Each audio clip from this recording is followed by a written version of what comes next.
నువ్వు రోడ్ వచ్చి ట్రాఫిక్ అవుతుంటే లేట్ అవుతుంటే మాకు నువ్వు పక్కరా నువ్వు పక్కరా నువ్వు తీ బండి వెయిట్ గురు వెయిట్ మీరు అతను గుద్దింది మీరు సార్ చెప్పిరా ఆయన మధ్యలో వస్తున్నాడు ఎలా వచ్చినా మీరు అతను గుద్ది అట్లీస్ట్ మనిషి పడిపోయలేదో కూడా చూడలేదు మీరు. మీరు అట్లీస్ట్ మీరు అతనికి సారీ అని చెప్పాలి. మీరు అతనికి సారీ అని మీరు చెప్పాలి.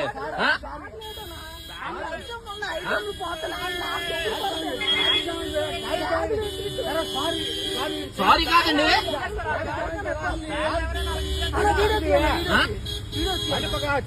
తీస్తాను సార్, తీస్తాను, ఏం పర్లేదు.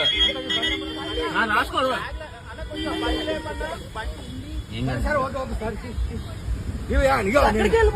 నేను సబ్ ఇన్స్పెక్టర్ నువ్వు బండి పక్కన సార్. మీరు ఎవరైనా అయ్యి ఉండదు సార్, అది పద్ధతి కాదు. మీ సబ్ ఇన్స్పెక్టర్ అయితే మీ అబ్బాయిలు ఇచ్చేస్తారా? అలా